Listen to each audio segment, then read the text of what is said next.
नजिकै गर्दा राष्ट्रिय स्वतन्त्र पार्टी रासोपा प्रति जनताको चासो र आशा बढ्दै गएको देखिन्छ।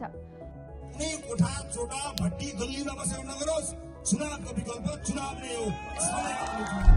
परम्परागत दलहरूप्रति बढ्दो निराशाका बीच धेरै नागरिकले रासोपालाई नयाँ विकल्पको रूपमा हेर्न थालेका छन्। रासोपाले छोटो समयमा नै संसदमा उपस्थित भई भ्रष्टाचार, सुशासन र जवाफदेहिताको विषय उठाएको कारण जनताको ध्यान तानेको छ। विशेष गरी युवा पुस्ता, शहरी मतदाता र वैदेशिक रोजगारीमा रहेका नेपालीहरूमा यस पार्टीप्रति भरोसा देखिन्छ। नयाँ अनुहारहरूको प्रभाव।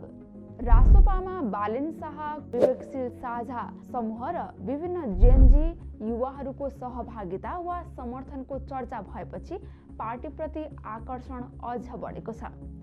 यी नामहरूलाई जनताले काम गर्ने, परिणाम देखाउने र पुरानो राजनीतिबाट फरक सोच राख्ने पात्रको रूपमा लिने गरेका छन्।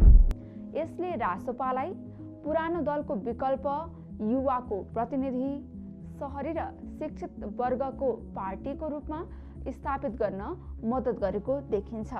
सम्भावित चुनावी परिणामको सङ्केत।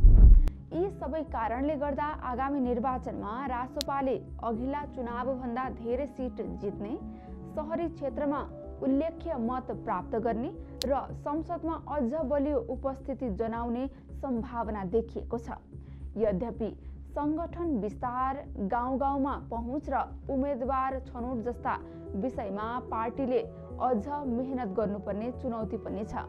अन्तिममा भन्नुपर्दा आगामी निर्वाचनमा रासोपा आशा, परिवर्तन र नयाँ राजनीतिकका प्रतीकको रूपमा अगाडि बढिरहेको देखिन्छ।